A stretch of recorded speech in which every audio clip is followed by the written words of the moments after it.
When I got to art college, I had no idea the surprise I was in for, or the way it would flip my whole life upside down for many years to come. One day, I was walking in the hall when I noticed someone familiar. It was Andy, and I hadn't seen him since we were kids. I was so excited to see him that I immediately ran up to him to say hi. At first, I didn't think he recognized me because he just stared at me with this cold look in his eyes. I felt so disappointed. I'd had the biggest crush on him when we were younger, and seeing him standing there after all those years made me fall for him all over again. The thing about Andy is that he's super handsome, but he's got this cold, dark side to him, and he can be really quiet sometimes.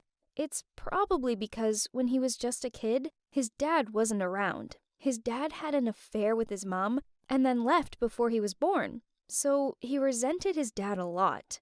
When he was 10, him and his mom moved away, and I hadn't seen him since, until that moment in the hallway. That semester, we had a life drawing class, and Andy was there too. It felt like fate, and I decided that would be a good time to try and chat to him and maybe ask him out. My best friend Beth was in the class too, so she offered to help me. Usually, in life drawing classes, the models are old, wrinkly people, and they come in and pose naked for us, and it can be super awkward. Well, that's what the first few classes were like anyway, but then one day, a new model called Trey arrived.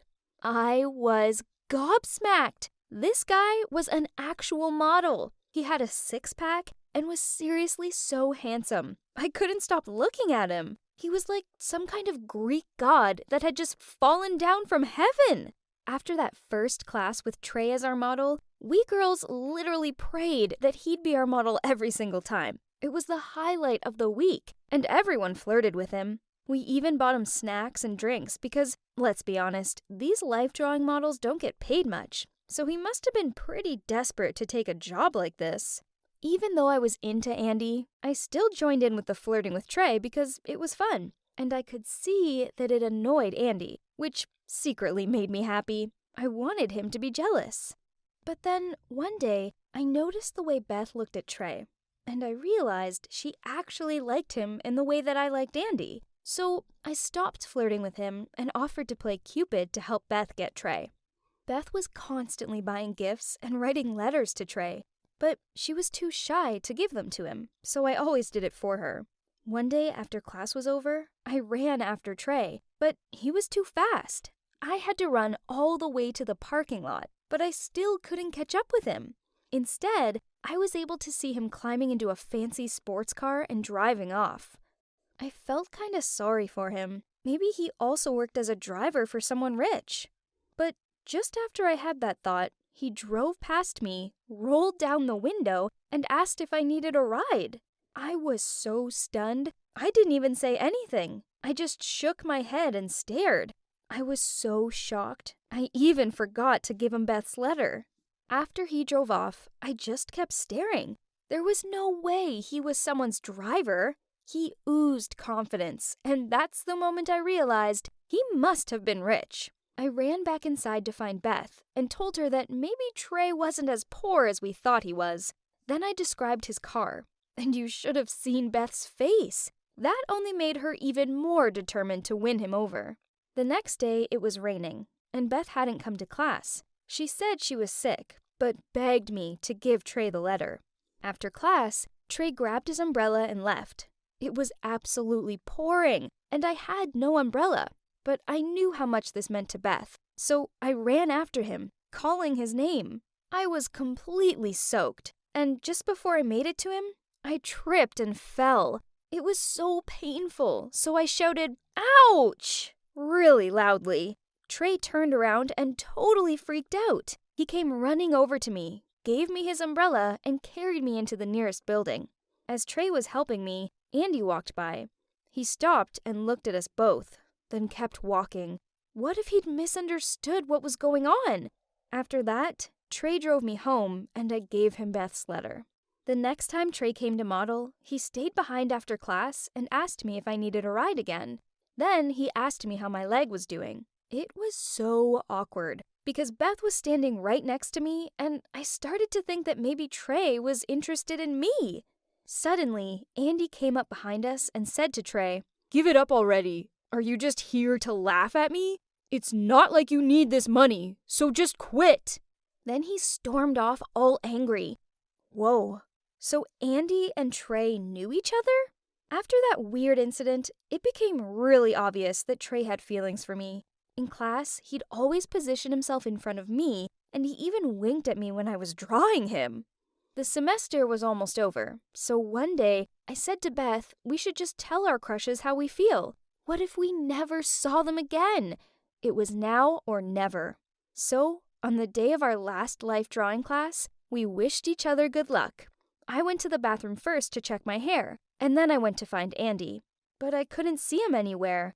I was running around looking for him when I bumped into Beth. She couldn't find Trey either. And then we saw them. They were standing outside together, and it looked like they were having a serious argument. We walked closer to try and hear what was going on, but then Andy walked off. Trey grabbed Andy, and they started pushing each other, but then suddenly Trey grabbed Andy and hugged him tight. Beth and I looked at each other, and without even saying anything, we both knew what the other one was thinking. We'd been chasing two gay guys! This isn't the end, though. It's in fact only the beginning of my crazy love story. Stay tuned for the next part, where I'll update you guys on what happened next. In the first part of my story, I told you about how I bumped into my childhood crush Andy and immediately fell for him again, and how my best friend Beth fell in love with Trey, the model in our art class who we thought was poor, but turned out he was super rich.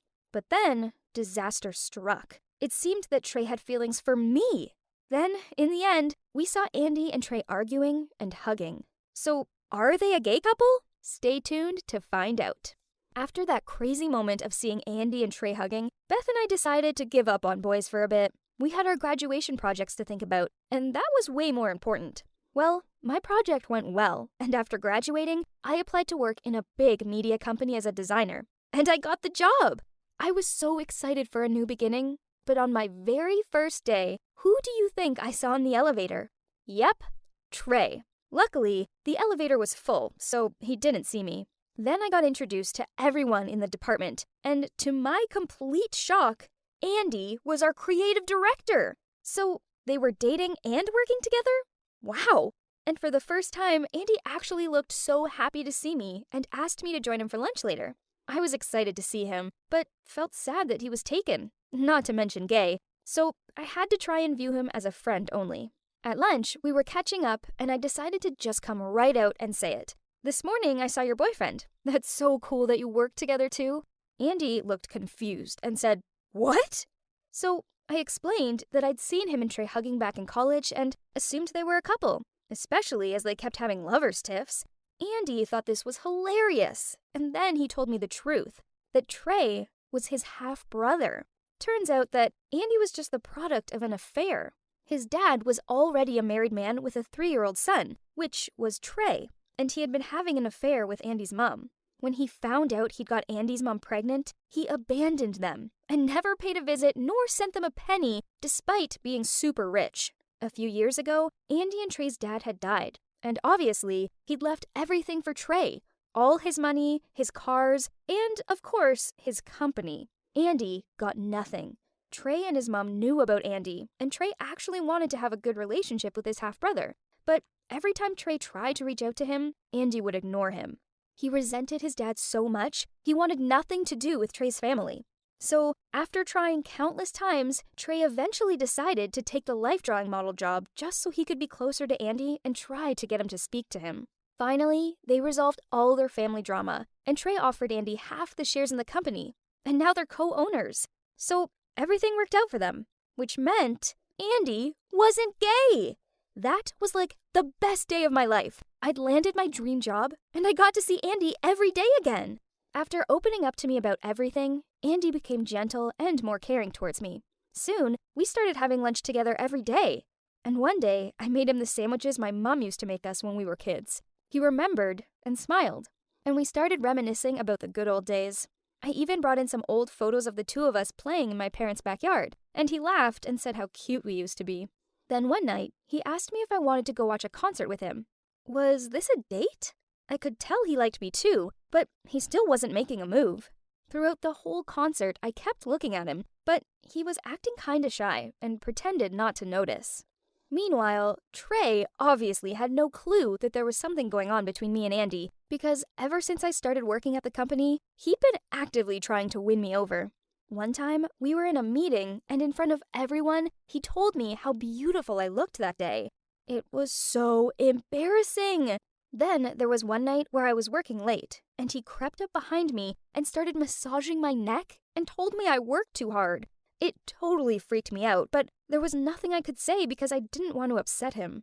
He was just being nice after all, and technically, there wasn't anything official between me and Andy yet, so I couldn't tell him off.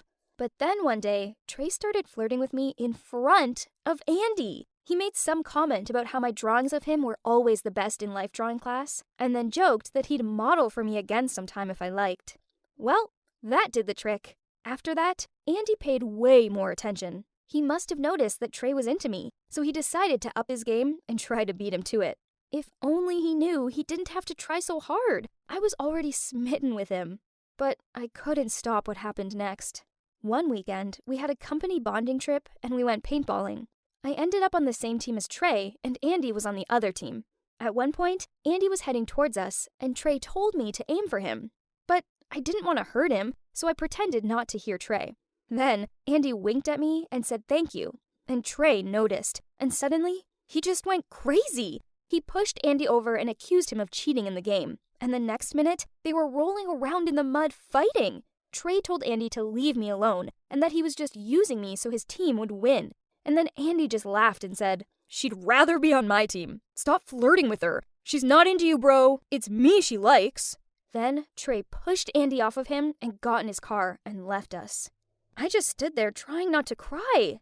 This was serious. Two brothers were fighting over me, and even though it was Andy I liked, I couldn't stand to hurt Trey like this. Plus, they were both my bosses. What a situation to be in! Ever since that day, there was this cold, deadly tension at work whenever both of them were in the same room. It was unbearable. They totally ignored each other, and whenever we had meetings, Trey would disapprove any project or idea that was proposed by Andy. The company even suffered from some financial losses, all because Trey was so dismissive of Andy's good ideas. It was seriously not okay. Were they really choosing to ruin their relationship and put their family's company in danger? All because of a stupid love triangle? Because of me? No matter how much I truly loved Andy, there was no way I could date him without breaking Trey's heart and messing this up even more. So, in the end, I decided to be the one to leave, before things got even worse. I quit my job, cut contacts with all my friends from that town, and moved to a new city to start all over again. Stay tuned for the next part where I'll tell you all about my life in the new city. You won't believe what happened next! So, to catch you up on what happened in the last part of my story, I finally graduated and started my dream job, only to bump into both Andy and Trey on my first day. I found out that they are actually half-brothers and that they both run the company where I was working. Even though I still really liked Andy, it quickly became clear that they both liked me, and I did not want to come between two brothers. So I quit my job, packed my bags, and tried to start things fresh. I moved to another new city and slowly established a new life there. It was so hard at first because I missed my friends so much, and I really missed Andy. Lucky for me, I landed a job at a fancy art gallery downtown, and that's where I met Leanne, my team leader. Leanne is one of those super inspirational types. She's so strong and independent, and I felt so lucky to be working with her. She really took me under her wing and looked out for me, kinda like a big sister. On my first week, the other girls who worked there treated me like I was their personal assistant. They'd make me walk in the rain to buy them coffee, and one time, one of the girls complained that I'd gotten her almond milk instead of oat milk, and she actually made me walk back to get her a new coffee. Luckily, Leanne saw it all happen, and afterwards, she started shouting at that girl for treating me like that. There was also this guy, Daniel, who was pretty annoying. From the moment I met him, he was hitting on me. But it was clear he wasn't a decent guy. In fact, I later overheard him laughing with some other guys at work, and they were teasing him that he'd lost the bet because I'd said no to him when he asked me out on a date. I felt really hurt that someone would bet on me like that, so I went to Leanne and complained. She had words with Daniel right away and said he wouldn't try anything like that again soon. Then she said she was always there if I needed any help. After that, I started getting into the rhythm of working at the gallery and quickly forgot about the triangle drama. Our team had a big project coming up, and we'd be partnering up with another company who'd be working on it with us. I was so excited and really wanted to impress Leanne with my work. I even offered to go with her to the airport to pick up the guys from the partnering company. Well, you will not believe it! Turns out, the people we were picking up were Andy and his colleague. I felt so awkward, and at first, I pretended like I didn't know who Andy was, but he kept pulling me to the side, trying to speak to me. Leanne was giving me weird looks, and then she asked if I knew him, so I just said we'd been classmates in college. I couldn't tell her the truth. The car ride was even more awkward, but luckily, Leanne kept the conversation going. In fact, she seemed very eager to chat to Andy. We finally dropped them off at their hotel, and I felt relieved. As soon as we drove off, Leanne turned to me and winked and said she thought Andy was so good-looking. She wanted to know if he was single. Then she basically begged me to set them up. What choice did I have? She'd helped me so many times, so this was the least I could do. I basically owed her. However, I couldn't shake that familiar feeling. I still loved Andy. Anyway, I tried to push those feelings away and help Leanne get the attention of Andy. In our first meeting together, I kept complimenting Leanne, saying how awesome and smart she was. I even pretended that my idea had been hers, just to impress Andy. And then, to top it off, I arranged a dinner with the three of us, but messaged them both at the last minute to say I was sick.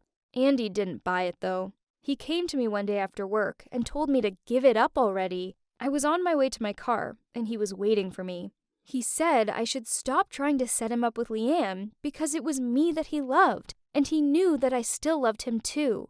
I panicked and pushed him away, telling him that I had a boyfriend and I was really happy now. At that exact moment, Daniel was walking by. I don't know what I was thinking, but I ran towards him and grabbed his hand and said, "Let's go, hun." Then I walked with Daniel to his car so that Andy would believe me. Daniel was totally surprised, but he didn't complain one bit. He liked it and just laughed and said, "Oh, so you're finally interested in me, are you?" I could tell Andy was watching us, so I reluctantly climbed into Daniel's car to make it look real. But that was a mistake. As soon as the door was closed, Daniel started stroking my hair, then my thigh, and then he leaned in to kiss me. I had to endure it because Andy was nearby. But when I knew the coast was clear, I slapped Daniel across the face, told him he was a pervert, then I ran out of his car crying. On the way to my own car, I bumped into Leanne. It was obvious I was upset, but for some weird reason, she didn't seem bothered. She didn't even ask me what was wrong. She just smirked at me, giving me a dirty look. I couldn't stop thinking about it on my drive home. She must have seen Andy and I chatting and thought we were together. Well, that must have been it, because from that night onwards, she treated me horribly. She bossed me around, scolded me for things I didn't do, and made me work overtime to finish tasks that initially hadn't been assigned to me. I was so humiliated, as the other girls at the office were all laughing behind my back, talking about how I was no longer the boss's pet. Even Andy was acting cold towards me. I felt so hurt, but it was my own fault. I'd pushed him away. Later that month, our team threw a party at Daniel's house. Andy and his colleague had been invited too, but I knew he wouldn't show up, and he didn't. I felt so low and was about to grab my coat and go home when Daniel came towards me with a drink in his hand. He gave it to me and said I looked like I could do with being cheered up. I accepted the drink and basically downed it in one. But afterwards, I felt really weird. I was so dizzy and couldn't think straight. Then, I basically blacked out. What was going on? In part 3 of my story, I started working at an art gallery, where I met Leanne, my team leader. Everything was going well until we started working on a big project with a partner, which, of course, turned out to be Andy. Leanne asked me to set her up with Andy, which I tried to do, but it failed, and Leanne started treating me badly. Then we had a team party, where my colleague Daniel gave me a drink, which is the last thing I remember before blacking out. I don't know how long I was blacked out for, but when I regained consciousness, I realized I was in a bedroom. I could barely move my body, and everything was blurry. I tried to get up, but I felt exhausted. I had to hold onto the furniture to make it to the door. When I made it out into the hallway, I saw Daniel, and he dragged me back inside, saying, "Where do you think you're going?" He pushed me onto the bed, and when I tried to fight him off, he said, "Don't even bother trying. You won't escape. I put something in your drink, so now you belong to me." I tried my hardest to get up and run out, but he grabbed my wrist, then locked me in his arms. I was too weak to break away, so I bit his hand. He was taken aback and pushed me back down once again and said, "Okay, playtime over." Then he ripped off his shirt and started coming towards me. I was screaming when I heard a loud bang. Someone had smashed down the door. I looked up just in time to see Andy and his colleague run in and punch Daniel. I have never been more relieved to see Andy in my life. I felt so safe, I literally passed out from exhaustion. When I woke up again, I was in a hospital bed, and Andy was sat next to me sleeping. I didn't understand what had happened to me, so I got up to go and find a doctor. That's when I saw Andy's colleague sitting in the corridor. He looked so happy to see me awake and said he'd just been to the police station. He told me to take a seat and he'd tell me everything. So it turns out that Leanne had been spying on me and Andy that day in the car park. She'd heard Andy say he loved me, and this had made her so angry. She also knew that Daniel really liked me, so she decided to hatch a plan with him. If Daniel could get me, then Leanne could go and try to win over Andy. Leanne was the one who spiked my drink and gave it to Daniel to give to me. Then, when I complained of feeling dizzy, Daniel took me to his room so no one would see me. Luckily, Andy's colleagues saw that and got suspicious, so he followed and then saw Daniel walk over to Leanne saying, "Mission complete. Thank you, Chief. I've got her. I'll definitely pay you back soon." So Andy's colleague called Andy and told him something weird was going on. By the time Andy had arrived, everyone had left, and his colleague was waiting outside. They had to break into Daniel's house, and they got in just in time to catch Daniel before he did something bad to me. They immediately called the police and took me to the hospital. It gets even more shocking. Leanne and Daniel were both arrested for drugging me, and of course, they are now serving their sentences. They both got 5 years in prison because they used ketamine to spike my drink. No wonder I felt so horrid. Andy and his colleague had saved me. I wanted to go and thank Andy, so I went back into my hospital room. Andy was now awake, and I was about to apologize for everything when suddenly he started shouting at me. He told me I was selfish and had caused so much trouble for him and everyone else. Then he said if I didn't love him, why didn't I just tell him? His colleague heard him shouting and came running in to tell him to leave me to rest. Andy stormed off, and I just sat there, crying. What had I done? I got discharged from the hospital a few days later, and I tried to call him so many times, but he never picked up. I eventually found out he'd quit the project and gone back home. I couldn't stand him ignoring me like this, so I packed up all my stuff and flew back to my old city to try and speak to him. As soon as I landed, I went straight to his office, but he just ignored me, even though I was running after him and calling his name. I felt like such a fool and sat down next to my suitcase, almost ready to cry. Finally, he stopped walking, turned around, and asked what I wanted. He gave me a chance to speak, and I told him I still loved him and that I always had, but I didn't want to ruin his relationship with Trey, so that's why I'd left. He just stared at me, and then he started walking away. Some people had stopped to watch. I couldn't believe it. But then he turned around and said, "Come on, get up off the sidewalk. Follow me." I had no idea where he was going, but I followed him. He started walking to the park and eventually stopped by the bench where we used to eat lunch together.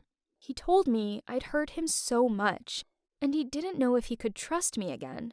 I couldn't stand it. I grabbed his hand and said, "Please, Andy, I've loved you since we were kids. You're the only person I've ever wanted to be with." I waited for him to reply, but he was just looking at me. Then suddenly, he reached out to me and took me in his arms and said he never wanted to let me go again. Then he started laughing and said, "Well, if you hadn't cut contact with everyone, including your best friend Beth, you would have known that her and Trey are together now. So don't feel bad for Trey. He's in love." Whoa! I was so happy to hear that. Everything was working out exactly as Beth and I had wanted since college. It just took a crazy long time to reach this point. This is where my story ends. Andy and I are officially a couple, and I have never been happier. Of course, I quit my job at the art gallery, and now I live with Andy. We're currently planning a double wedding with Beth and Trey. I'm picturing a dreamy forest wedding full of flowers, but Beth wants a lame beach wedding, so we keep arguing about this. May the best couple win. Hey, Kat here. Again. I hope you're not bored of me yet. As if. Anyway, here's a recap of the last part of my story so far. In the last episode, I confessed my feelings to my crush, Garrett, but he rejected me because I was not girly enough for him. To make it even worse, he said he liked Taylor and wanted me to help them become a couple. I couldn't believe it. I was so furious that I argued with my mom. Then I came to my dad's house, and that's when my dad asked me to help him get back with Mom. Apparently, I jumped at the chance and immediately put my healing family relationships plan into action. But suddenly, Max said that he wanted to tell me something important. So, okay, he led me out to the garden. I followed him and kept wondering what he wanted to talk to me about. Did he know I wanted to split him and my mom up, and he was going to scold me for it? No way! As soon as we sat down, I asked him immediately, "What's the matter?" He just smiled. "I wanted to chat with you, so that we could understand each other better." I gave him a doubtful look. Why did he suddenly care about me?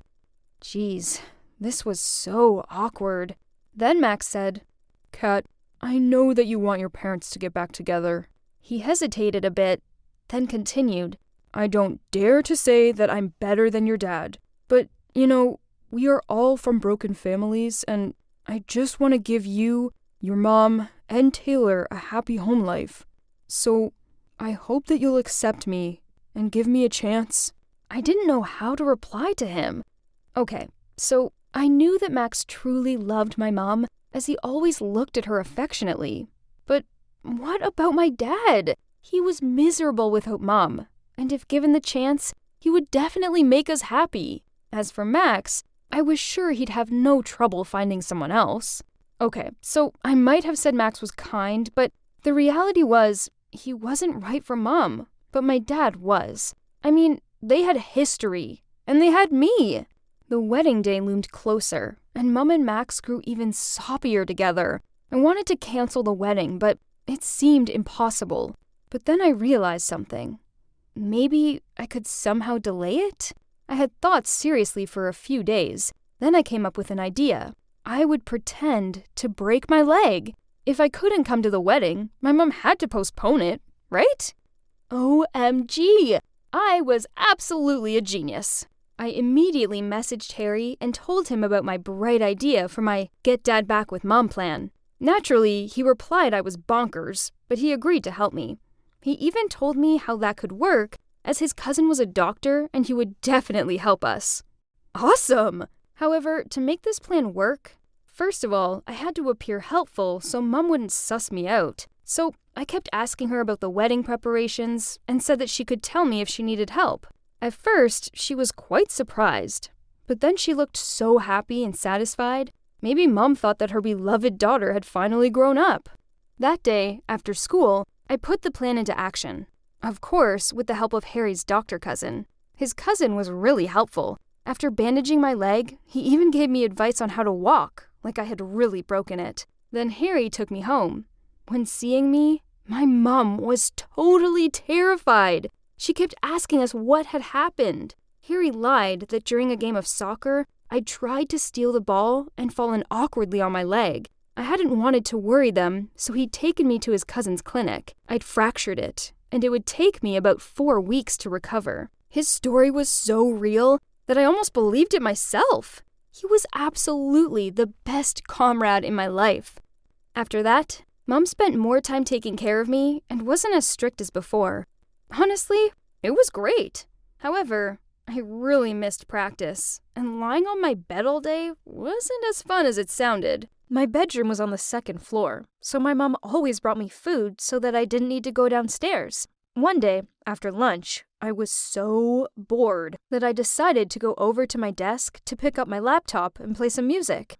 While I was standing and swinging to the rhythm, my mom came in with a plate of fruit in her hand. I was so surprised, but I immediately leaned on the desk and said, She rushed to help me and asked what I was doing. In my most pitiful voice, I said, "Mom, I wanted to practice walking for your big day, but my leg just hurts so much, and I'm not sure I'll be able to cope with the wedding." She stroked my hair and said, "It's okay, honey. Harry will come with you to the wedding and help you out." I leaned on her and sobbed. I can't do it. You see, Taylor will look like a princess, and I'll look like an Egyptian mummy. I wish there was some way the wedding could be delayed for a bit. My voice was smaller, and my eyes filled with false tears. Oh my God, forget soccer. I needed to join the drama club. The next day, she came into my room with Max, and she told me that they had some big news.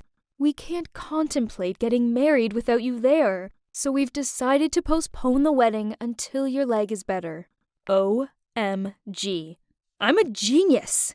But I tried not to look too excited. As soon as they left my room, I messaged Dad and told him the amazing news. Then I told him that I'd given him more time, but he needed to up his game. After that, Dad dropped in all the time, with the excuse that he wanted to check on me. But the problem was that Max was always around, so Dad couldn't have any private time with Mom. Cue the next step of my plan.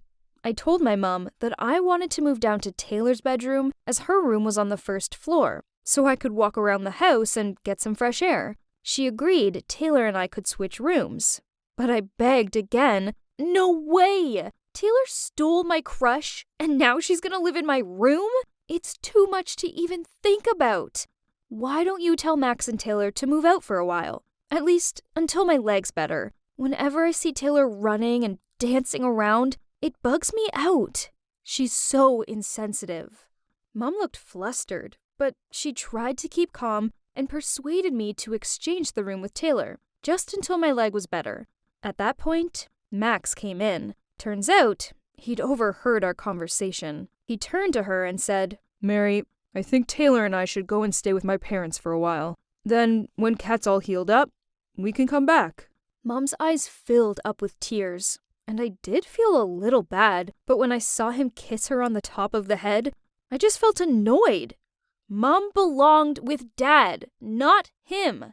That night, while I was lying on the bed and texting Harry, Taylor stormed in looking furious. I took my eyes off the phone, smirked, and said, "Oh, it's nice of you to take time out of packing to visit me." She yelled at me, "Stop being so selfish and stop this! Because of you, the wedding has been delayed, and now you're kicking us out? Newsflash, this is my home too, Kat. The world doesn't just revolve around you." I stared at her. OMG. Why couldn't she just shut up and leave already? I told her, "You can stay here, but first, you need to break up with Garrett." She was furious and ran out without saying anything. Finally, Max and Taylor moved out. Plus, Harry told me that Taylor had broken up with Garrett. Oh my god, that feeble girl was so docile. Life was pretty awesome, but I couldn't wait to lose that itchy bandage. Dad popped by loads to take care of me. He even brought some cherry cakes and tulips, my mom's favorites for her. I felt like after all these storms, my family were finally reunited. Then, after a whole agonizing month, it was time for the bandage to go. Of course, I couldn't go to the clinic with my mom, so I came up with some excuse that I wanted to eat her clam soup when I got back. It worked, as she called Harry to go with me. When the bandage was removed, I cheered, and Harry laughed at me. "I hope it was worth it, Kat," he said. "It totally was." I winked at him. I arrived home expecting Mom to greet me excitedly, but she wasn't in the kitchen. I heard voices coming from upstairs, so I stealthily put my ear against the door and heard Mom's voice.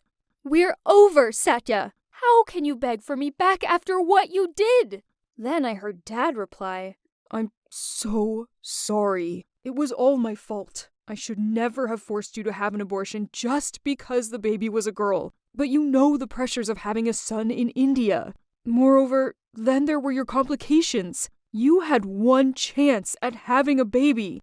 That's why I thought holding out for a son would be better. But that was the past. I've changed now.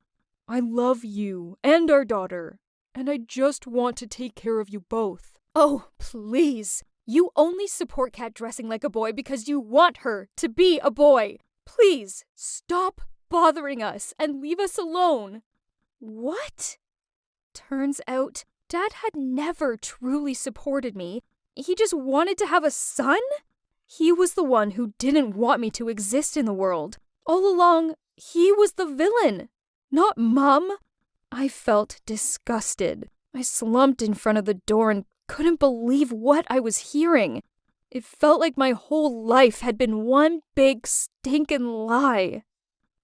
Jody and I dragged our aching feet on the hallway after the whole day searching every corner of this mall. Oh, my legs are toast! I don't think I can walk further than this! Who makes an ad without specifying an official store? I can't believe we've walked to 10 stores and we can't find her. Let's try this last store. If she isn't here, then we get an Uber and go home. We walked into the store holding the last string of hope, and there she was, sitting majestic on the shelf. We ran up to the shelf and Jody, being Jody, started to cry. She's so beautiful! We finally found her! The baby Stella doll collection! We quickly brought Stella to the cashier, then walked out of the store like world champions holding a trophy, knowing everyone was staring at us like we were crazy, as if we care. Hi, I'm Leah, and here's my bestie, Jody. I've known her all my life. We've grown up together in the same neighborhood. As long as Jody and I are together, nothing matters whatever shenanigans we were up to. Today, we just got the perfect doll to complete our doll collection. That was all that mattered. It's not easy to find someone sharing our weird hobbies, right? Jody is the queen bee of everything, and she has always pushed me to be a better version of myself. Like when she became the swim team captain and always encouraged me to join the team, and it turned out that I actually loved swimming. The next day, we came to the pool to see Dee, our team member, doing a perfect backstroke. Good job, Dee. Then he gathered us and announced the upcoming synchronized swimming competition. And naturally, Jody secured one position and the other was also up to her. Sir, that's easy. It's Lee. I know you two are joined at the hip, but it needs more than that. With all due respect, sir, believe me, Lee is perfect for this position. It's a synchronized duet. Who else can you trust to be in sync with me other than my best friend? I was happy that Jody had so much confidence in me, but also anxious. I've never been in any nationals before, but it's a great opportunity, and I never took it for granted. I'm gonna try my best to prove my worth. So, instead of joining Jody's family on a skiing trip, I stayed behind to practice in the town's swimming pool in the summer. One day while resting, I suddenly felt water splash on me. Then I saw the most beautiful boy on earth. He was coming out of the pool, and it felt like the sun was radiating on his skin. I watched him climb up the lifeguard ladder and put on a name tag that read Evan. Okay, it seemed like I got my future husband's name. And now it's time to show what his wife was capable of. Then I showed off my best moves, but he barely looked at me, so I knew just what I needed to do. Help! Help! I'm drowning! Right at that moment, Evan dashed into the pool and rescued me like a brave knight. You saved me! Wow, you're so strong! And you are so pretty. And then he winked at me. Ho ho ho, I guess I drowned again in those eyes. From that day, I started going to the pool every day. Evan always waved at me, but that was all. He never made a move to come near me again. I couldn't fake drowning every day at the pool, so I settled for the friendly waves. Finally, Jody was back from the holiday. So tell me everything about the mystery lifeguard. He was so gorgeous, but I'm not sure about him. He hasn't asked for my number yet. You should have walked up that ladder and said, "Hey, mister, do you like me or not? Because time is running out." That's definitely what you would do. Exactly. Like yesterday, I was at the mall with my mom and I saw a boy, Mark, at the ice cream stand. He was drop-dead gorgeous. I walked straight up to him, took his phone, put my number in it, and told him to call me. And he did that night. Whoa. Would that work with Evan? Only one way to find out. The next day, I mustered my courage and marched straight up to Evan. Hi, Lee, right? Yes. How are you doing? Good. Hey, let's go up the lifeguard's chair. There's shade there. He offered his hand to help me go up there. Actually, I wanted to talk to you sooner, but it's kinda super busy here the past few days. You know. Oh, that's it. I sat next to Evan as he paid close attention to everything happening in the pool. We talked, we laughed, and I even felt his fingers brush over mine. Talking with him was so fun that I forgot the mission today. Ask his number. It's all right. We had loads of time for this. But all that went away when I got to the pool the next day, and he wasn't there for the days after. There was still no sign of him. He came and went just like a fever dream, leaving me aching in a quick fever of first love.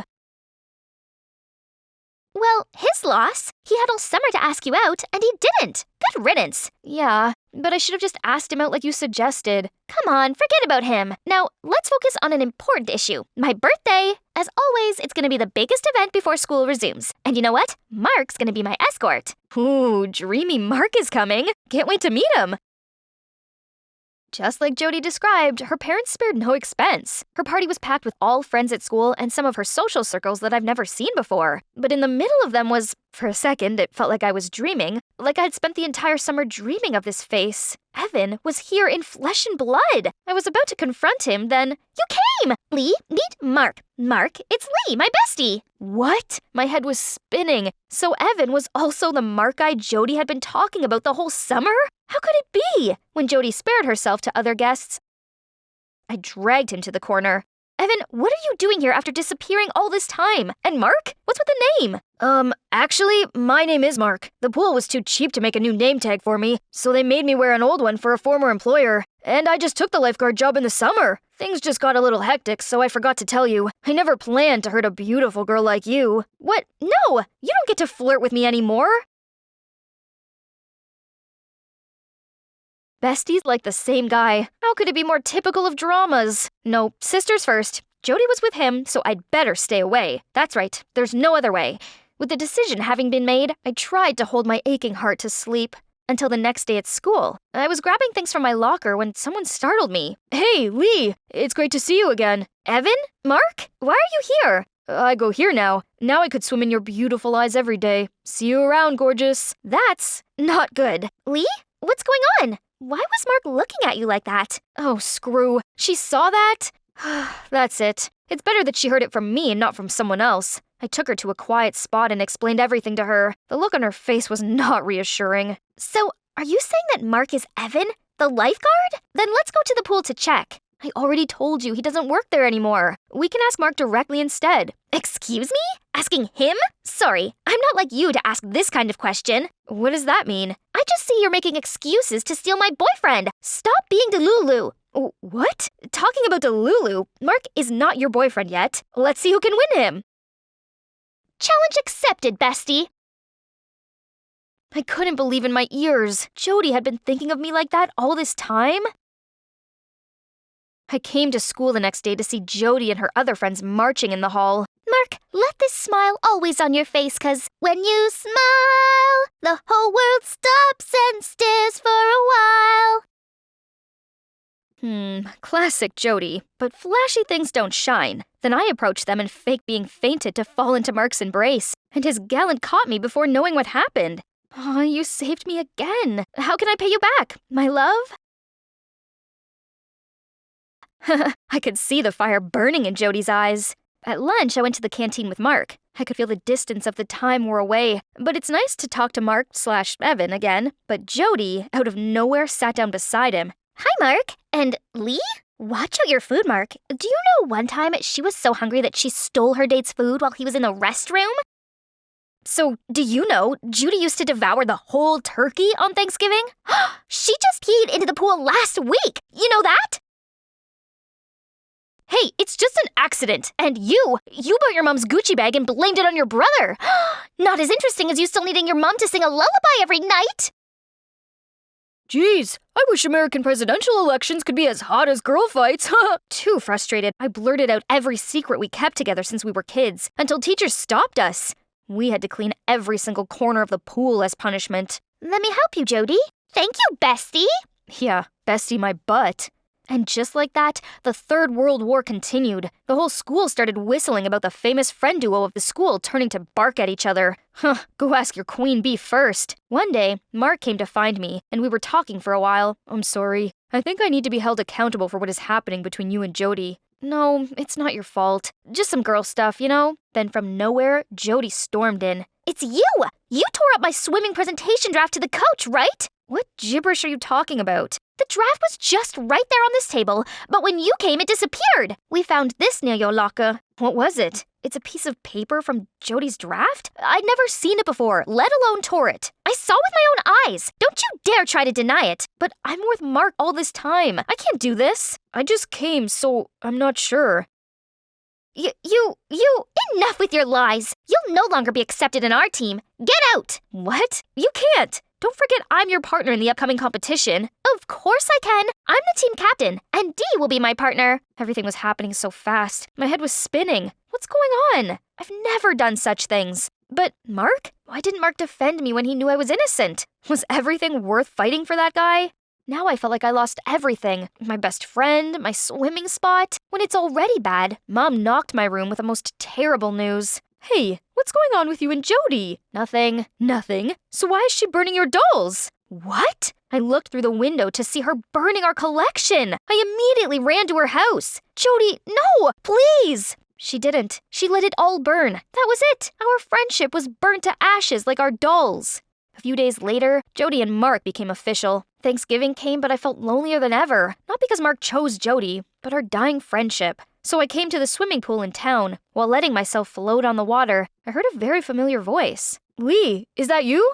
Oh my god, I hoped I would bump into you here. Don't even speak to me, you devil. Did I do something wrong to you? You ask? You forgot what you've done to me a few days ago? But I was in Switzerland until yesterday. Turns out he went to a military school in Switzerland and only returned home on holidays. And Mark was actually Evan's twin. So I'd been fooled all this time? The news hit me with the utmost shock. All the suppressed emotions were blurted out with the tears. Evan pulled me in his embrace and listened to every word. I'm sorry my brother must have been messing with you. I'll handle this, I promise. A few days later, Evan asked me to go to the cafe near school to talk about the truth he learned. We stepped inside to see Jody sitting here with her new boyfriend and new best friend. I was about to leave, but Evan pulled me back. Trust me, will you? Then he held my hands and walked me towards them. Upon seeing Evan, Jody couldn't hide her shock. Huh? You look like my boyfriend. Yes, I'm his twin brother. Right, Dee? You know her too? She is our sister. Well, half-sister. We have different last names. Then Evan told everything. But you know what was new? And here is your presentation, Jody. It's my sister who hid it, not Lee. I gave you the chance to come clean, but you refused it. I'm disappointed, Dee.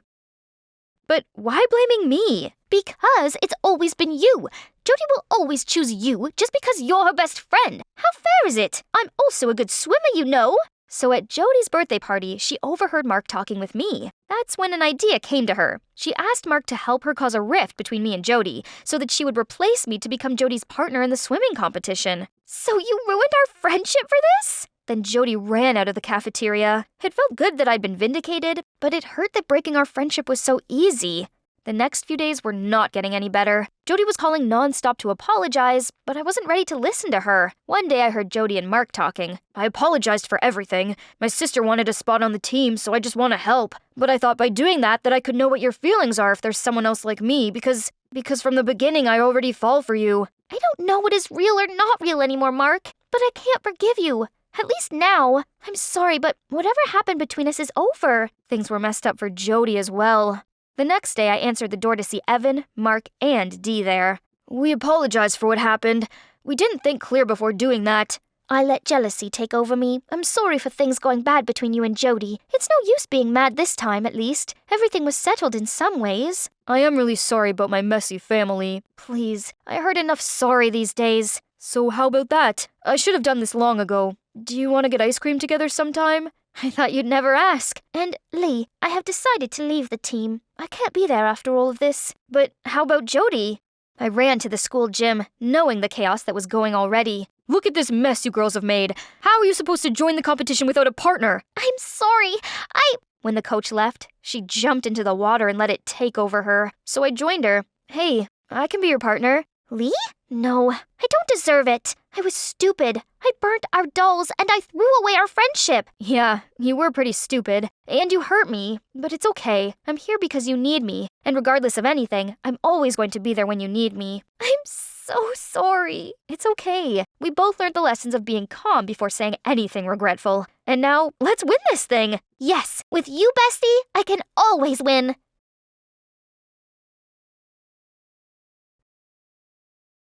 I sprinted to the cafeteria, hoping that there would be something tasty left. This was my teacher's fault. She made me stay behind after class. Mindy, your grades are too low. Yada, yada. Oh no, all I saw were empty trays everywhere. My stomach rumbled at the thought of having to return to class hungry. But then, like a mirage in the desert, the last loaf of bread, chillin' next to Tom the Hottie. Without a second thought, I grabbed it and bit into it. Chewy. Very chewy.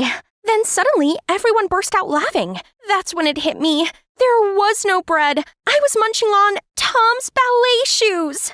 Hey, I'm Mindy, and I belong to a family of champion weightlifters. Yep, my dad's genes explain why I'm the tallest girl in school. I used to long to become a weightlifter just like Dad, but then I met my BFF, Tiffany. Suddenly, I discovered a world of pretty dresses and delicate spins called figure skating, and I couldn't look at my ugly weightlifting shorts in the same way again. Tiff took me ice skating at the mall, and I loved it. Since then, that's all I've wanted to be. Okay, so I may not be petite like Tiff, but I was smart enough to use algorithms to calculate angles during training.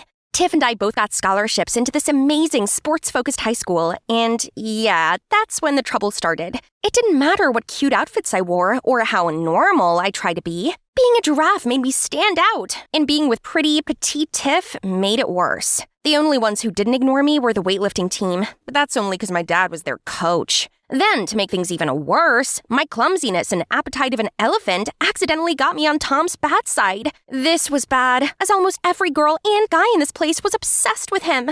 Ever since then, no one took me seriously, and trying to avoid my dad so he didn't lecture me on giving up skating for weightlifting was tiring. I was in the changing rooms when Tiff came over. Oh, I forgot it was the annual health check day today. I shouldn't have eaten that muffin earlier.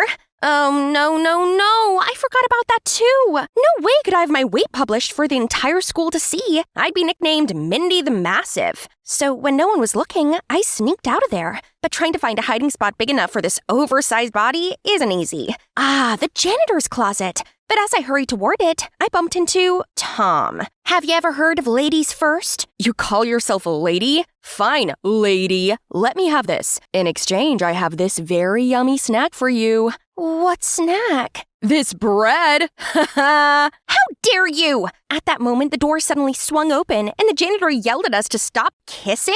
Ugh, what?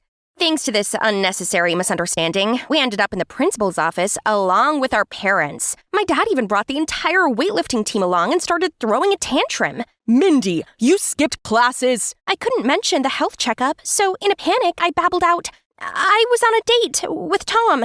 Who would ever date you, Miss Brahma Bull? Then there was a loud bang as my dad smashed the table in half. Bull? Who are you calling a bull? I mean, Mindy is strong and cute, just like a bull. Our love language is a bit, special, isn't it, honey? Oh, my lovey donkey. You're revealing a little too much. Everyone gasped in shock, and the next thing I knew, Dad burst into tears of joy and started hugging everyone. My pumpkin finally has a boyfriend. This calls for a party at my house, but if you ever break my little girl's heart, you're doomed. I thought it was just a white lie, until the next day the stampede of students bombarded me with questions. How long have you and Tom been together? Who made the first move? You or him? You have to come sit with us. So this white lie had actually grown legs and was sprinting. But strangely, this feels interesting. Suddenly, I wasn't just Tiffany's oddball sidekick anymore. Instead, I had all the limelight, and this shouldn't be ending so soon. No, I had to extend my fake dating with Tom. So right when Tom walked by, I immediately dragged him away amid the roars of approval from the students. The entire weightlifting team is spying on us. Do you want to feel my dad's wrath if he finds out you were lying to him? You started this. I don't think my dad will see it that way. Fine, I'll play your boyfriend. And you stop eating my shoes. Deal. So we continued the dating facade, but I didn't expect that the weightlifting team actually was spying on us everywhere. We had to keep up the act. Tom escorted me to all of my classes, stuck adorable notes on my locker, and during lunch, he fed me spaghetti and used his sleeve to wipe the sauce off my mouth. We ended up spending most of our time together, and the spies definitely thought we were the real deal. I knew this was all just an act, but he was like a big cheese ball. My cheese ball, so still, it felt good. The more time I spent with Tom, the more I found myself liking him. He listened as I told him how hard I worked to get into the school, and in return, I learned new aspects about him, such as how much he loved ballet dancing, even though his family and his former friends hadn't always been understanding about it, and that his cold exterior was due to this, as he didn't want anyone who would question his dreams in his life again. We started growing closer, and he did some super cute things, such as cheering me on during skating practice and bringing me hot chocolate to warm me up. I was enjoying getting to know Tom, but unfortunately, not everyone was a part of our fan club. No matter what I said, Tiff wouldn't believe that he was anything other than a bad boy. She would send me endless texts just to force me to choose between Tom and her. I knew ever since Tom appeared, I spent less time with her, but she was being too much. To top it off, she even lied about being injured during practice to ruin my date. I gave Tiff the cold shoulder after that. She needed to reflect on her actions. One day I was sorting out my locker when Rachel, one of the most popular girls in our team, aka Tiff's rival, approached me and asked me to join her group. But what about Tiff? Tiff always told me that Rachel's no good, and what's wrong? Do you have to ask for Tiffany's permission before befriending someone? Or what? Aren't you more famous than she is? Right! I need to stop being seen as her sidekick. I have my own choice, my own friends. So I agreed to join Rachel's group. And I gotta admit, it's pretty sweet being with a popular clique. And on the other hand, dating the cutest boy. Spending all this time with Tom made me realize something. I had feelings for him. Real feelings. Pretty soon I found I couldn't help but babble about Tom all the time to Rachel. Oh, honey, you're so cute. But I don't think you should keep seeing that guy. Huh? Why? Okay, I see. Now you're acting like Tiff too. No, I mean, there's a rumor that he's dating someone behind your back. Tiff. I saw them looking cozy together. What? No way! But Tiff did seem jealous, and she did ruin my date with Tom, so maybe there was some truth to this. Rachel's words were bugging me, so after school, I went to Tiff's house to ask her about it. That's when I saw Tiff crying in Tom's arms. Rachel was right. Tiff and Tom were together. I left before either of them saw me. Sobbing, I texted Tom ending our fake relationship and blocked both numbers. The next day at school, everyone was gossiping about how Tom had left me for Tiff. And worst of all, being the giant I was, I couldn't hide away from it. Even Rachel and her group turned on me. What's wrong? Have you fallen off your high horse? Once an ugly duckling, always an ugly duckling. I couldn't bear staying there and watching them laughing at me, so I left school and went back home. I wasn't going back there, and no one could make me. I locked myself in my room and refused to leave it until... Is this because of that Tom? Pumpkin, I'll teach him a lesson. I reluctantly opened the door. Mindy, you look terrible. What's happened? It all became too much, and I ended up blurting everything out to Dad. I'm a joke. No one takes me seriously because of how I look. No boys like me, no one wants to be my friend, and no one believes I can skate. Pumpkin, you got into one of the top sports schools out there. That means you're a talented skater, regardless of what anyone else says, including me. Fame is just temporary. Look at me, once a world champion, but now just a beer-bellied man whose sole life purpose is to raise my pumpkin. Dad. All right, you're too strong to let these dummies knock you down. Got it? Dad was right. I couldn't give up on my dreams because of other people's opinions. So, the next day I returned to school and ignored all the gops and jibes. On seeing Tom and Tiff together, I stared over them and carried on walking. This was the first step in cutting toxic people out of my life and learning to love myself. Which is why, when the teacher asked for volunteers for the skating competition, as Tiff put up her hand, so did I. We all know you only did that so you can face off Tiff. They could think what they wanted. I wasn't backing down. Then my phone beeped. It was a message from Rachel asking me to meet her outside. As soon as I reached her, she started asking me all these questions, as if she cared. Suddenly worried for me? Where's your sarcastic smirk? I'm sorry for the other day. Everyone was staring at me, so I had to play along with them. Trust me, I would never look down on you. Okay, I didn't expect this. Anyway, this is Alex. I don't want you to be the only one without a skating partner, so I found him for you. Forgive me? She seemed so genuine that I couldn't not believe her. I was once in her place, scared of the judgment and peer pressure, so I knew how it felt. Maybe Rachel did mean well. Besides, I'd already lost Tiff as a friend. I didn't want to be alone. I arrived home to find Tiff already waiting for me. Why are you being besties with Rachel? She ridiculed you in front of everyone. You've changed, Mindy. Do you want me to be the same and be picked on forever? And you're not a great friend either. You just want me to live in your shadow and witness how happy you are with your new boyfriend. What about you? You left me too. I felt stunned. How could she be that upset when she was the one who now had Tom? When I'd calmed down, I thought back to what Tiff had said and wondered if I really had changed. Tiff was always there for me, regardless of what I looked like, but I didn't tell her Tom and I weren't for real, as I guess it made me feel superior. I joined Rachel's group without considering how bad it would make Tiff feel. I realized that I had an inferiority complex toward my own best friend. On the day of the competition, I went to talk to Tiff, but I couldn't find her. I smashed my routine with Alex, but during Tiff's turn, I noticed that something seemed wrong. Then during her spin, I saw her lose her balance and thud! She fell hard and was rushed to the hospital. I rushed over to accompany her there, but Rachel stopped me. Why did you do that with her skates? Was that the reason why you told me to keep it a secret about you sneaking into Tiffany's waiting room? I tried to explain that I didn't do anything, but then the judge announced the results. Because of Tiff's mishap, I'd scored enough to land the last spot in the final round. I won't work with someone who uses tricks to win. Giant girl, you're on your own. Everyone started to groan at me, and I began to panic. Why does no one want to believe me? The final round was around the corner, but I couldn't stop worrying. As I stepped onto the ice, I spotted Alex smirking while standing next to Rachel and realized they'd played me. I stood there as still as a statue and too frightened to skate alone. Then the crowd fell silent, and I saw someone wobbly approaching me. Tom! The rumors about me and Tiff aren't true. Mindy, I like you. So, how about it, bull girl?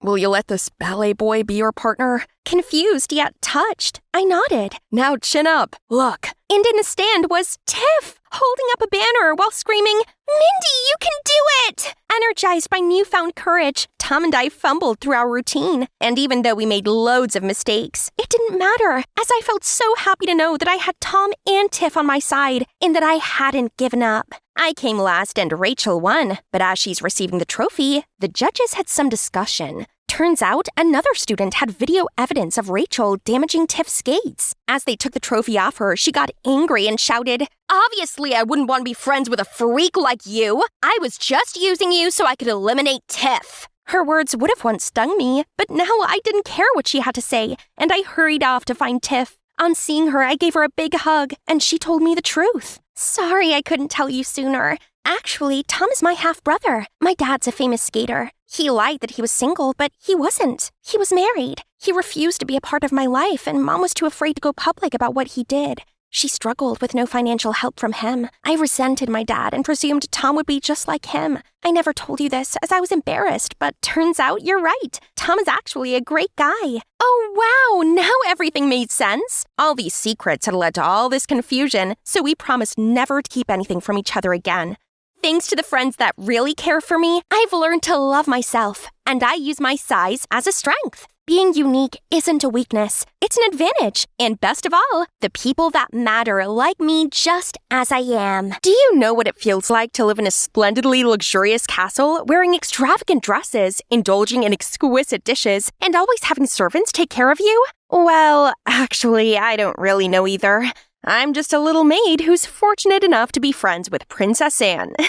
Oh, by the way, my name is Diana, and I was born in the palace of a small European kingdom. Sounds like a fairy tale, doesn't it? Well, I don't exactly live a fairy tale life. I'm only here because of my mother, Stella. She had devoted her entire life to serve the queen, so in return, I was allowed to live in the castle. And when I grew up, I became a servant to Princess Anne, who was just a few ages older than me, so we immediately hit it off. Ironically, though, I'm not quite cut out to be a servant. I'm a bit, maybe very clumsy, and I tend to be less helpful than I actually should. When all is quiet, it's likely that I've just hidden myself away in the library, lost in its endless sea of books. It would be more fun if Anne was just as happy to spend time in the library as me, but she doesn't care much for reading or studying. She said it makes you age like crazy. But still, she must attend her mandatory classes, by the Queen's order, of course, although she'd much better enjoy cooking, cleaning, and decorating. So whenever there weren't ice on us, Anne and I would help each other out. I would sneak into her classes, listen to the tutor attentively so I could help her with assignments later. In return, she'd help me with the palace's errands. Anne was how I imagined having a sister is like. We just got each other's back. I knew the real Anne. I supported her passion for baking even when her own mother forbade her, and I was the only one who knew about her big crush on Count Harold, who often came bearing tributes from the people. Anne was so kind that she always gave me plenty of good food to share with Mom and other maids. But Mom wasn't too thrilled about this. For some reason, she was always anxious seeing how close me and Anne were. Don't forget your place, Diana. Princess Anne is still royalty, and you're just a little maid. Be sure you never cross the line with her. She's just trying to help us, Mom. Don't worry, I'll be careful. Then one day, Anne found a beautiful vintage dress from her closet and convinced me to try it on. I agreed, and once I stepped out of the changing screen, Anne was amazed. See, you'd make such a gorgeous princess. Did I ever tell you you remind me so much of my aunt, the late Queen Mary? I don't have much memories of her, but I've seen her picture in the royal family tree, and you very much share the same aura with her. I wish, Anne, but if I were a princess, I would have people do whatever I want. Like, fetch me my robes, servant, and when you're finished, my toes could use a salt bath. We were just messing around when Mom came storming in. Diana, how dare you desecrate the princess? I told you not to cross the... She didn't finish her words, but fell to the ground, holding her chest in pain. I rushed over to her as Anne ran to the hallway looking for help. Mom! Diana, I need to tell you something. No, Mom, save your strength. The doctor will be here any minute now. No, Diana, you listen to me. I've been hiding the truth from you your entire life. It's time you learn. What? What do you mean? I'm not your birth mother, Diana. Just find my safe, okay? The answers are there. And don't tell anyone. She took one last breath before closing her eyes. The doctors rushed in, but it was too late. She had a heart attack with a pre-existing heart condition, so she didn't stand a chance. I spent the next week doing nothing except grieving my mother's passing. It didn't even bother me that we were not genetically tied. In my eyes, Stella was my mother, the only family I had. She loved and cared for me more than anyone else ever could. It hurt to even be here in her room, feeling her presence surrounding this place. But as I was going through her stuff, I accidentally stepped on a section of the floor that sounded hollow. It immediately sprung open, revealing a secret cellar underneath. The first thing I noticed was an intricate key-shaped necklace. Next to it was a letter, unveiling that this was an heirloom from my birth mother, who was none other than Queen Mary herself. Even more shockingly, she was still alive. On the day I was born, by Miranda's order, I was separated from Queen Mary, and she was held captive in the castle's dungeon. If it weren't for her pleading Miranda not to harm me, I might have been thrown into some orphanage far away. Instead, I was placed in Stella's care, as Miranda wanted to keep a close eye on me to prevent any chance of betrayal. Stella had regretted following Miranda's order ever since, as she grew to love me like her true daughter. She wanted to run away with me, but the thought of Miranda finding out and putting her family in danger stopped her. But she'd hoped that one day I'd be reunited with my mother. None of this felt real. My hands were still shaking as I held the letter. I need the answer to all my questions. I owed it to my mother to fulfill her dying wish.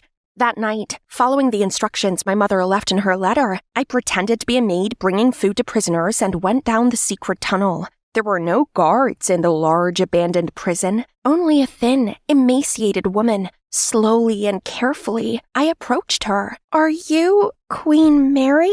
I handed her the necklace. The woman's eyes lit up, and she looked up at me in shock, tears welling in her eyes. Diana. I nodded. She pulled me into her arms and cried in joy. But then she abruptly pulled away from me. What are you doing down here? Miranda is going to find out. It's too dangerous. You need to leave. It's okay. No one knows I'm here. They won't find me. Still, it's too risky. My sister is an evil woman. She always wanted to be the queen. So she picked the day I was at my weakest to imprison me, subdue you, and falsely declared my demise during childbirth. That's how she eliminates any obstacles that stop her from seizing the kingdom. But Miranda will never be the queen in people's heart. She's nothing more than an oppressor, and it pains me to know she has corrupted our kingdom. But you are here now, Diana. You're the true heir to the throne. You have to stop Miranda. Me? I still haven't dared to believe any of this is real. I grew up just a little maid who's never been formally educated. What can I possibly do to overthrow someone in control of an entire country? Diana, I'm sorry I couldn't give you a better childhood, but I know, deep inside, you are a strong, resilient girl. Stella told me all the time how smart and bright you are, as she brought me food. Me and her both believed in you. You have the power to make things right. My mind was still swirling with all this new information, things that just seemed impossible, unbelievable. I understand why you might be doubtful, but here, leave the palace and test your DNA against mine. Once you confirm your identity, you can decide what to do next, but you can't stay inside the castle any longer. 'Cause once Miranda finds out you know the truth, she won't leave you alone. I hesitated for a moment, but I knew what needed to be done. So, early in the morning, I packed up some belongings and grabbed some food before sneaking into a freight truck that was about to leave. But then I suddenly bumped into someone. Hey, watch where you're going! Shh! Keep it down! Why? Don't tell me you're some kind of thief. No, I'm a maid. I'm just not allowed to go outside the palace. But, the princess desperately wants to make a Dutch chocolate cake, and the storage is out of ingredients, so I need to go to market. And did you plan to sneak into my truck and have a free ride there? I didn't know it was your truck, but if you can help me, that would be lovely. And what would I get in return? My company. Fair enough. It's a lonely ride. By the way, what's your name? Diana. What's yours? People call me Harry. Now let's get going. We hopped into the truck, and Harry turned out to be not such a bad companion. It was nice to have someone else my age to talk to for once, especially a handsome one. Then he turned on this music that's called pop. I swear, it was so good, I couldn't help grooving along. This song is my favorite. Do you know it? Nope. The Queen doesn't even allow us to own a radio. Oh, wow. Maybe I can sneak one in for you. I would absolutely love that. After a while of driving, we took a break in the forest to stretch our legs. I shared with Harry some cookies Anne baked earlier today, when suddenly a snake coiled around the lower part of my leg and sunk its teeth into it. Pain immediately shot up. Moments later, Harry dislodged the snake and threw it away. Then he leaned over, sucking the venom out of my wound without hesitation. I blushed, both confused and flattered. He grabbed some clean cloths in the truck and helped me bandage the wound. I'm sorry, that was weird. No, that was kind of you. And I really hate to say this, but I don't think the snake is poisonous. I read about it in a book once, but still, thank you for saving me. His face turned bright red even for minutes later. It was so cute. We then continued our journey. When we arrived in an aristocratic area where people seemed to be living in luxury, I began to doubt that the kingdom was as poor and in bad shape as Queen Mary had said, until we arrived at the commoner community. I was taken aback by the small buildings and houses that were old and crumbling. The market was basically desolate, with only a couple of sellers in sight. I couldn't even find any baking supplies there. It was growing dark, so Harry asked if I wanted to crash at his place. I had nowhere else to go, so I agreed. Harry's house was shockingly small, but it was clean and cozy. His father is a doctor, and his mom takes care of his 3-year-old sister. They kindly welcomed me and invited me to have dinner with them. Although it was frugal, to say the least, and I could tell that everyone was still hungry after the meal. I have a loaf of bread in my pack. I'd love to share it with you all if that's okay, to thank you for your hospitality. Harry's mother smiled and nodded, and his little sister squealed in delight as she dug into the loaf of bread. Since the famine began, everyone has suffered, even the ones with good jobs. We've all needed to tighten our belts a bit. Just then, a loud thumping sounded at the front door. Open this door now, or we will kick it down! As Harry and his parents rushed to the door, I hid in another room, afraid that I would be recognized. The guards were there, demanding tax payment, or else the family would be removed from their home. It hurt me to watch them fork over the money, searching their pockets to count every last coin they had.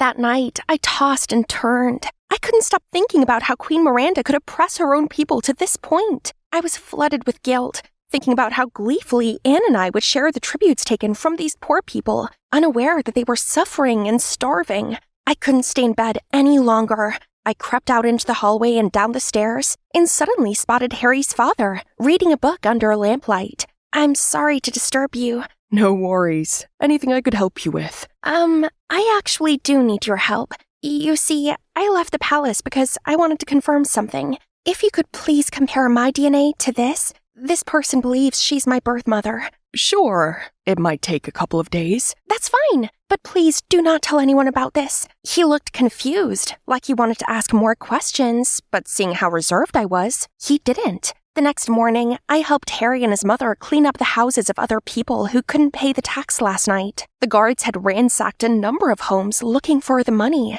and now they were left starving and penniless. It couldn't go on like this. I need to find a way to feed the people first. So I came up with the idea of hunting some wild animals in the forest for food. Then I instructed each household to build a hidden cellar under the ground to store their food and keep their properties to themselves. I was so focused on the dire situation that I didn't even have time to worry about the DNA results until I received them that evening. The result shows that you and the other person are indeed related. I see. It also shows that the other DNA belongs to the late Queen Mary. May I know how this is possible? It's because Queen Mary is still alive. And if the result is true, that means I really am her daughter. At that moment, Harry unexpectedly entered the room. Jaw dropped. You're what? That's my dad, Marcus Baldwin, the world-famous jockey. Now he's the chairman of a super successful horse racing club. As his cherished only child, I was given everything I could ever dream of. But then, something big happened that changed things. Before I tell you more, don't forget to like and subscribe. At the age of 8, I was in the playroom brushing my doll's hair when Dad let this tatty-looking woman and her daughter in. Audrey, I'd like you to meet Belinda and her mom. They're going to be staying here for a while and be our new maids. Belinda looked so frightened. So, feeling bad for her, I took her hand and let her play with my dolls. We soon became the best of friends, and I even managed to persuade Dad to let her attend the same school as me. Unsurprisingly, I grew up obsessed with horses and dreamed of becoming a famous jockey like Dad. I practiced riding my horse, Jackal, every day after school, and we became quite the formidable team. Soon, I was winning a heap of junior contests, and even the newspapers predicted I'd be the next big name in the world of horse racing. This certainly helped my popularity at school, and I began a clique full of elite members. However, there was one slight problem. Due to Belinda's humble background, the other girls didn't get with her. Where did you get those shoes from? Your grandma? Did you let your grandma style your hair too? Come on, girls. Let's see if the canteen has any oat muffins left. Everything was practically perfect, and to put the cherry on top of the cake, I was invited to a gala event for talented young jockeys. I needed to look the part, so I got my driver to take me to the mall to find the most amazing outfit. But on the way, everything changed. I woke up in the hospital, wearing an ugly gown and feeling dizzy with confusion. Oh my, you're awake! Huh? Why am I here? Sweetie, you were in a car accident. You've been in a coma for the last 2 years. 2 years? What? No way! That meant I'd missed out on 2 whole years of my life and was now 17. I missed my own sweet 16th. Once I got over the initial shock of being Sleeping Beauty, I made sure to ask the most important question. Is Jackal okay? Who won the Grand Youth Championship? After catching up with my parents, they told me something even more surprising. Audrey, you've been very poorly, and we thought we were going to lose you. You needed a new kidney, but we weren't matches. But Belinda was, and she donated you hers. We are so grateful to her that when her mom sadly passed away, we decided to adopt her. She's now your sister. I was sad to hear about Belinda's mom, but grateful for what Belinda did for me. I'd always seen her as my sister anyway. Right after I got discharged from the hospital, I was excited to get back to school and resume my life. Only, it seemed the world had moved on without me. No one dressed like me anymore, and I was stuck in a class with 15-year-olds. I tried to interact with them, so when I saw the teacher pinning up a picture of an elderly man, I asked if this was her grandpa. The whole class fell silent for a second, then suddenly exploded with laughter. It's the president, Audrey. Ugh! How was I supposed to know? At lunchtime, when I went to join my old friends, I overheard them talking. 2021 called. It wants its tennis skirt back. What language is she speaking? Oh my god, Audrey is like an alien. She doesn't know anything. I mentioned the lucky girl syndrome trend, and she literally looked at me like a fish. Come on now, you know she can't help it. Let's go get some cheese fries. Anything you say, Belinda. Belinda was on my side, right? It kind of felt like she'd stepped right in and taken my place. At least my parents would be glad to have me home, right? Wrong. Mom was always shopping, attending yoga class and the spa, but she didn't ask me to go with her. Instead, she always asked Belinda. It felt like she'd forgotten that me, her real daughter, actually existed. Meanwhile, at the riding club, as I traipsed through the stables, I heard Dad talking to Belinda about an upcoming event. I'm so lucky you're here to help promote this event. I'd be lost without you. I no longer fit in at school, at home, or at the horse racing club. Life has changed around me, and I felt frozen in time.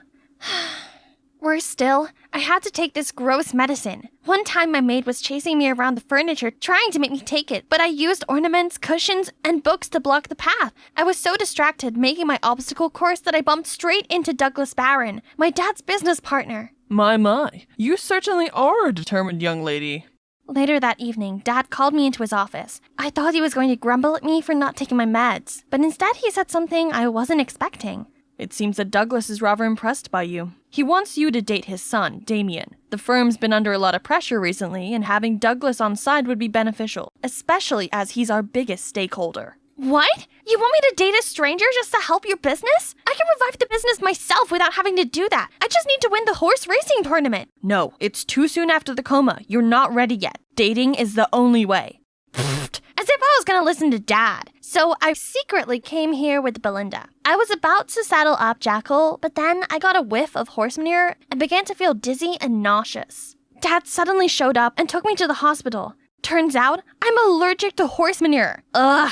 Then Dad started yelling at me for training without his permission. Thankfully, Belinda informed me what was going on and told me about your allergy. Belinda? Why? Sorry, sis. I only told Dad as I'm worried about you. Whatever. I'm still going to horse race again. Actually, there's physical therapy, and if you pass the agility test, you could still get back to training. Dad, please. Fine. Do the therapy, but only if you go on this date with Damien.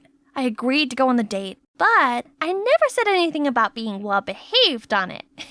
So in order to prepare for our special date, I watched this tutorial video. How to dress to attract men. A tutorial. Rule number 1, make sure your hair is long and never put up. Rule number 2, make sure to show a little skin, ladies. Rule number 3, footwear should be dainty and delicate. And ta-da!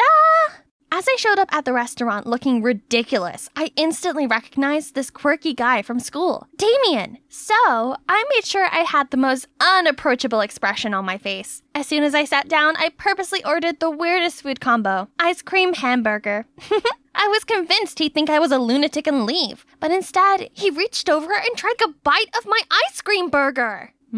Interesting. What? How could he like that? Someone please call the food police over here. Your fashion sense is so refreshing. Everything about you is fascinating. I am rather smitten. The rumors about him being quirky are definitely true. After the disastrous date with Damien, I met with Cooper, a medical student at the hospital who was helping me with my physical therapy. During the training, he was attentive and super encouraging. I was beginning to feel better, but then Damien showed up and insisted on staying there so he could check Cooper was doing his job properly. He wouldn't stop humming annoying tunes and munching on potato chips really loudly. Then at home afterward, he wouldn't leave and continued bugging me. When he finally left, I moaned to Belinda about how annoying he was. But to my surprise, she said she thought he was cute and funny?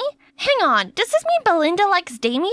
On the day of the physical examination, I passed every single test without any mistakes. I was smiling as the doctor made his announcement. Miss Baldwin, I'm afraid you failed the assessment. I ran out of there and cried to myself. I felt someone sit next to me, and was about to tell them to go away when I realized it was Cooper. Audrey, the improvements you've made are impressive. I was sure you'd pass. Seeing his caring face made me feel a little better. We talked some more, and then he offered to drive me home. As we walked around the corner to the parking lot, we heard Belinda raising her voice with, "The doctor!" We stopped to listen. "I'm not giving you more money. I already paid you for failing Audrey. Sign this, so I can be sure you'll keep this a secret." What? How could Belinda betray me like this? Belinda, why? Why did you do this? You don't understand how hard it is living in your shadow. I love the horse riding club, but you're coming back, and there will be no use for me there anymore. You ruined everything! Then she stormed off, leaving me standing there stunned.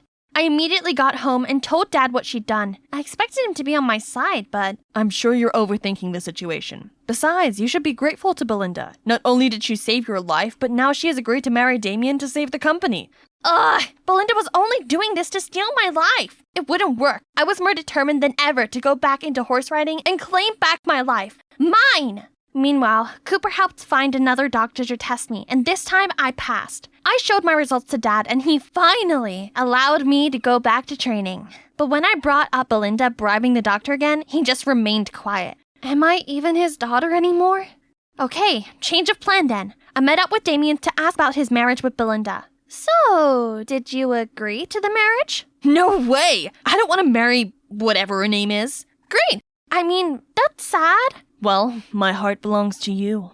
How about we get payback on them and fake date? Just faking it though, if you don't mind. Fake? Real? If it means being your boyfriend, then I'll do it! So we immediately returned home, walked inside and linked arms and gave each other lovey-dovey looks. Belinda's scrunched up face was a picture. I resumed horse riding practice and got around my allergy problems by using sachets and spraying perfume all over myself. It worked at first, but then I started getting allergic to the sachets too. Cooper immediately took notice, and the next day he showed up with some homemade herbal sachets. Not only did they help cure my allergy, but they also had a calming effect on me. Without the allergy bothering me, I could focus on practicing, and soon I was back to my amazing former riding self again. I showcased my talents to the club, and everyone seemed impressed. A talent like you should be head of the club. Yeah, I may not be a big talker like someone I know, but actions speak louder than words. Belinda was clearly jealous of my rise to success, so she pulled some mean pranks on me at school. One time she suddenly turned nice and offered me a coffee, but it turned out she had snuck hot sauce in it.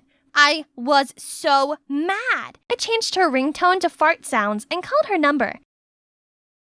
It was hilarious! But then she suddenly fainted and was taken to the school infirmary. Oh, come on. She was so hurt she fainted?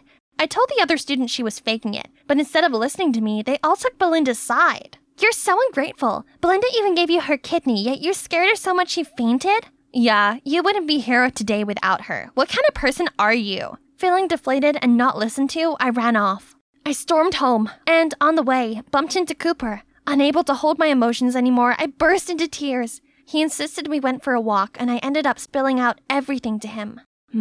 I don't condone what Belinda did, but I kinda see it from her perspective. She's an orphan who longs for a family. She finally found her place in the world, and then you woke up and became a threat. I never thought of it like that before.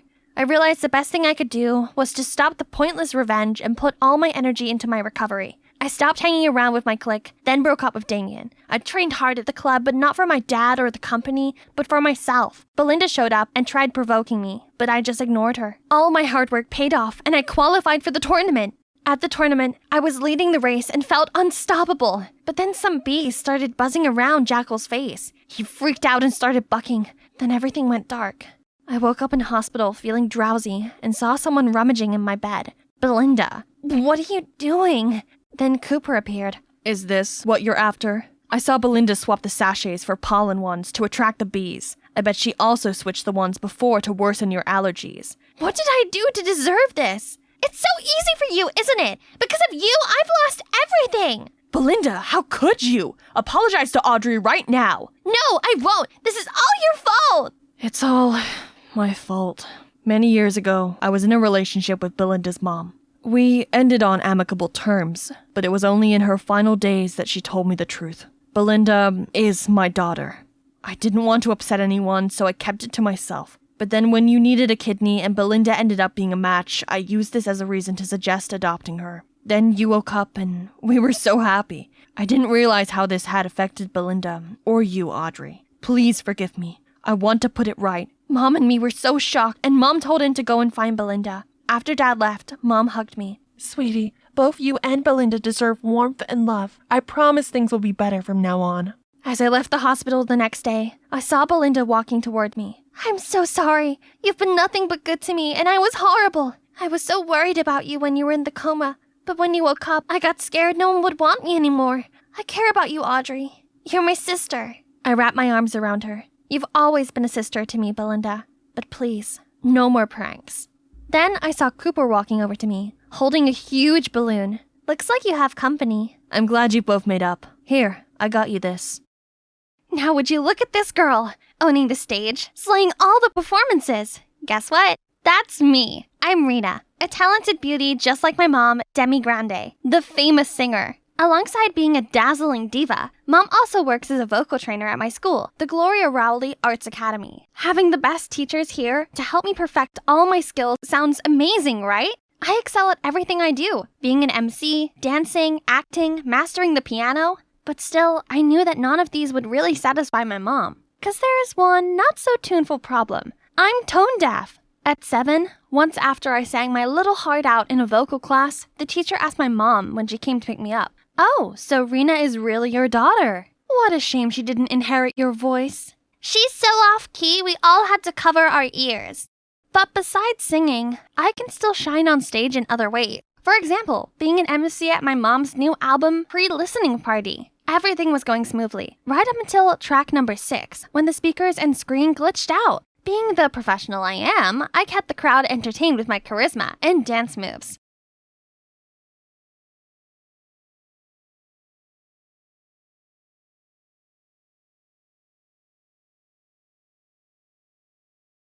Rena, sing us a song too, please! Suddenly, the rest of the audience were nodding in agreement. I hesitated, but then decided to go with it. Just a short one. Can't be that bad. 'Cause I'm in the stars tonight. So watch me bring the fire, set the night alight.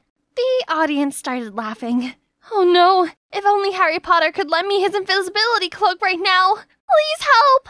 Suddenly, Hey, everyone! Sorry for the technical issues. It seems to have affected the sound system also, causing voices distortion. So, not letting you all wait any longer, how about we do an acoustic performance for this next song, in which Ariana and I had the honor to feature with Miss Demi Grande. I assure you won't be able to get this experience anywhere else. The crowd cheers so loud. They must have forgotten about my disastrous performance. Thank God. Everyone was surely enjoying this. I mean, who could blame them? Look at him. My savior. Not Harry Potter, but Brian Willis, the best singer from the vocal department of our academy. At the end of the show, I rushed over to get a photo with Mom, but it seems she was busy. I guess I'd see her at home. That evening, I was in my room looking at video clips from the party when a video of me singing popped up. I scrolled through the comments. So, Demi's beautiful voice was defo not inherited. She can dance and act, but she sure can't sing. Huh? It wouldn't make more sense if Ariana was Demi's daughter. Just then, Mom came in to thank me for the successful event and saw me disheartened by those words. It doesn't matter, Rena. Just enjoy your dancing or anything you like. Singing isn't for everyone.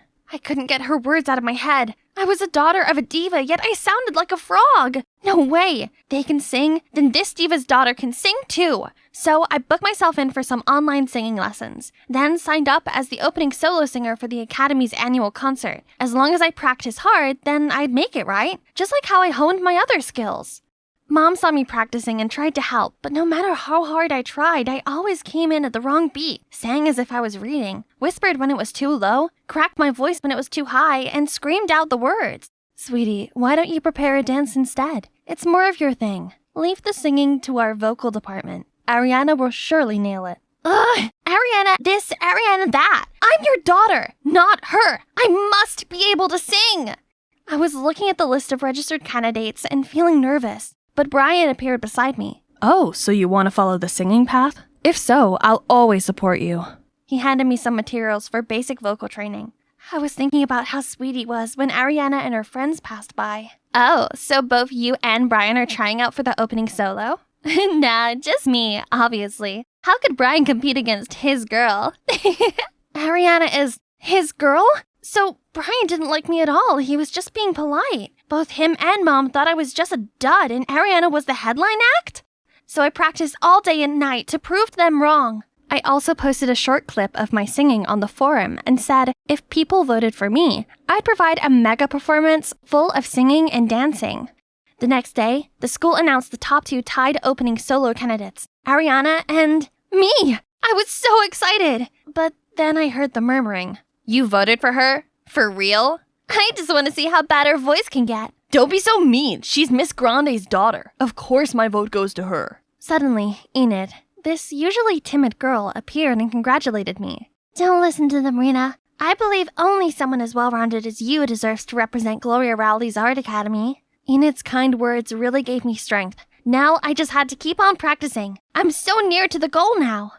That weekend was the final rehearsal before the selection round. I was extremely nervous, and this was the first for me to feel this bad on stage. I wasn't as comfortable and confident as I was MC or a dancer. I tremblingly sang, but all I could think of was my itchy throat. I couldn't hit the notes at all. Had I practiced the wrong techniques?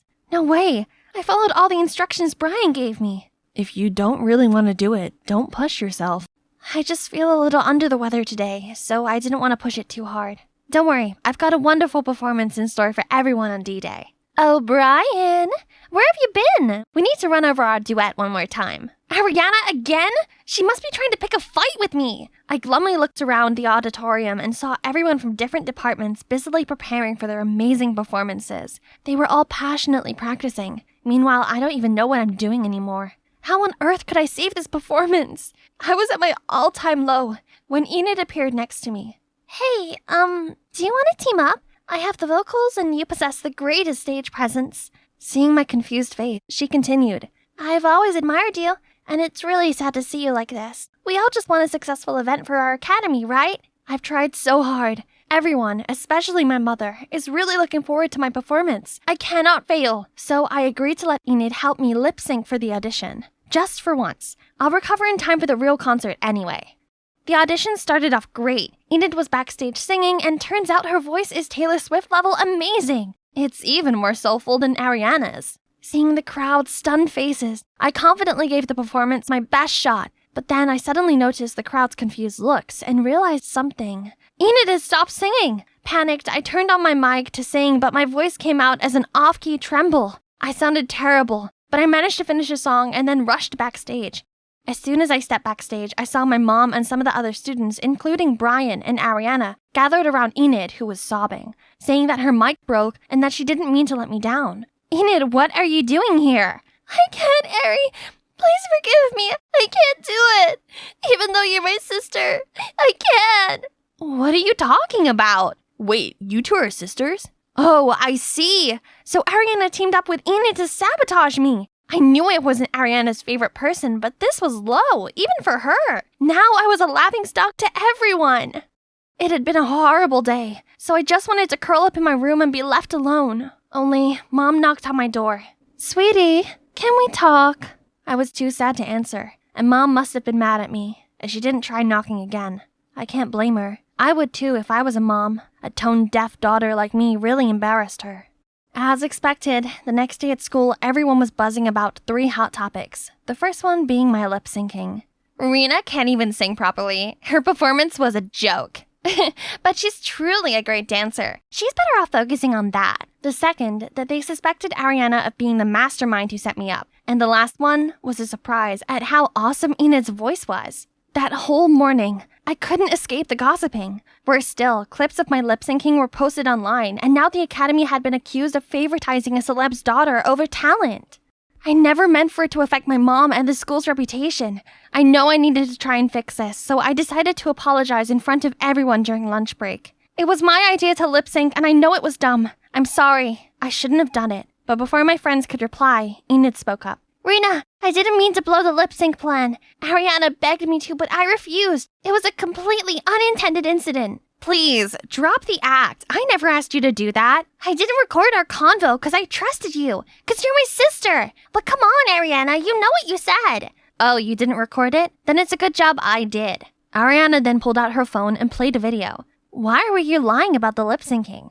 Relax, you should be thanking me for helping you eliminate a rival. I gasped in shock, and so did everyone else. I never thought that sweet, timid Enid could secretly be so conniving. Enid couldn't play innocent anymore, so she broke down and told everything. Okay, I did it, but none of y'all understand what it's like having Ariana for a sister. I have a better voice, but I can't compete with her. She's beautiful and everyone loves her, while I'm always the black sheep. Not to mention my migraine medication made me put on these unlosable weights. So I felt too insecure to stand on stage. I just wanted Ariana to taste failure for once, to feel what I feel. So I used Rena to beat her, but the mic messed up, and I took my chance to put the blame on Ariana instead. Everyone was still trying to process all these shocking revelations when a boy stood up. Voila! Everything is clear. It's just some selfish scheme of one person. GR Arts Academy is full of awesomely talented students. Stop the dumb rumors. Turns out, that guy has been live streaming the whole thing. Now that the case was closed, both Mom and the Academy's credibility was restored. But this drama is still too much for me. I needed a breather. As I listened to the birds chirp around me, I began to feel calmer. But then I saw Ariana coming over. I'm sorry about my sister. It's true I'm a bit jealous of you, but I'm not that spiteful. Jealous? Of me? But you're pretty, have a superstar voice, and everyone in school loves you. How about you, huh? You're beautiful, multi-talented, you can MC, act, and dance. All I can do is sing. Okay, so turns out Ariana isn't as unapproachable as I thought she was? She's actually nice. Maybe I shouldn't have been so quick to judge her. Suddenly, Brian charged over to us with an alarmed look on his face. Calm down, Tiger. I'm not harming your girl. She's all yours now. Your girl? Why are you here and not at home? I'm not ready to face Mom just yet. She must hate having a tone-deaf daughter. Rena, you were wrong for lip-syncing, but it's not your fault that you can't sing. Singing isn't something mandatory for all human beings, is it? But do you know how proud Miss Grande is of you? She always brags to us about your achievements and plays us your performance videos. Brian's wise words made me feel a lot better. He was right. I shouldn't have lip-synced. I should have just embraced the things I'm actually good at, and just been myself. After talking to Brian, I felt ready to go home and face Mom. Everyone expects me to sing as well as you, and I too honestly thought that if I kept practicing, I'd be able to. But the truth is, I'm just not a singer, and I never will be one.